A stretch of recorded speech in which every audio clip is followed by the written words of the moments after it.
L'Union des femmes des médias du Congo, UFEMCO, est officiellement lancée. Au cœur de l'action de cette organisation, la promotion des compétences féminines dans le secteur des médias. Axée sur le thème « Médias et développement, enjeux, défis et solutions », cette cérémonie de lancement de l'UFEMCO, tenue le 28 mars, revêt une grande importance au regard des défis qui s'est assigné, à savoir renforcer la visibilité, la voix et la compétence des femmes dans le paysage médiatique. Donc l'UFEMCO a pour but d'être cet espace-là qui réunit les experts des médias, mais aussi les décideurs pour pouvoir s'asseoir et faire évoluer le pays. La presse, on le sait, les médias sont le quatrième pouvoir, mais ce quatrième pouvoir doit faire valoir ses droits, comme on dit, en posant des bonnes questions, en apportant une touche de plus que ce qui se fait actuellement. Alors le thème retenu pour le lancement officiel, qui est médias et développement, enjeux, défis et solutions, nous a semblé important d'être abordé parce que le journalisme doit jouer pleinement, ou encore les médias doivent jouer pleinement leur rôle pour contribuer au développement du pays. Ils jouent leur rôle pleinement lorsqu'ils connaissent les problèmes qui minent ce secteur et qu'ils proposent des solutions adaptées qui peuvent faire évoluer ce secteur. Voilà pourquoi nous avons centré le lancement officiel autour de la contribution médiatique dans le développement du pays. Femmes et pouvoir dans les médias, le plafond de verre a été l'une des thématiques déroulées par Julie Marna-Monkene et Yvette Boronzaba, respectivement directrice de l'information à Vox Congo et chef de service Afrique Monde aux dépêches de Brazzaville. Ces femmes professionnelles ont exhorté la gente féminine à briser le plafond de verre. Dans mon tweet, j'ai dit que rien ne peut nous donner sur un plateau d'argent. Mais quitte aux femmes de montrer de quoi elles sont capables. Les femmes disposent des compétences intrinsèques au même titre que des hommes. Il faut de l'audace. Il faut se dire que nous sommes dans une société où rien ne peut vous être donné sur un plateau d'argent. Il faut montrer de quoi on est capable pour que valoriser vos compétences, mettre vos compétences au service du média dans lequel vous évoluez. C'est ça.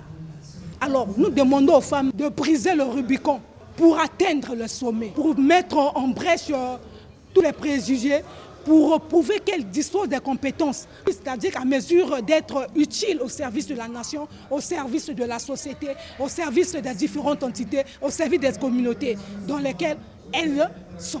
Ils sont pleins parce qu'il y a un plafond de verre que les femmes doivent faire le tout pour casser ce plafond de verre. Et parmi les causes de ce plafond de verre, les hommes nous disent que c'est l'incompétence. Moi, je pense que les femmes doivent se former. Mais je conseille aux jeunes journalistes qui sont encore en STC de commencer par la presse écrite. C'est important parce qu'aujourd'hui, lorsqu'on suit les reportages, vous suivez le texte, franchement, c'est vide. Donc, ceux qui pensent qu'ils peuvent évoluer à la télévision, on se complète. La télévision n'est pas mauvaise, la presse écrite n'est pas mauvaise, mais tous les médias se complètent. Les participants à ces assises ont été également édifiés sur le rôle stratégique des médias dans le développement national et le modèle économique pour des médias durables, inclusifs et crédibles. Panel animé par des journalistes chevronnés qui ont invité la gente féminine à plus d'audace, à s'investir davantage dans le traitement des sujets d'intérêt public, tout en mettant en place des initiatives innovantes pour impacter ce, malgré la morosité économique que connaissent les différentes structures médiatiques. Les médias jouent un rôle dans le développement et le rôle il est stratégique. Seulement, pour parvenir à ce rôle, à bien faire cette mission, il faut des moyens. Évidemment, il faut des moyens, suffisamment de moyens, des moyens pour que le média puisse couvrir tous les territoires nationaux, mais des moyens aussi pour déployer le personnel jusqu'au fin fond du pays pour pouvoir soulever les problèmes, les mettre sur la table et permettre aux décideurs de prendre des bonnes décisions.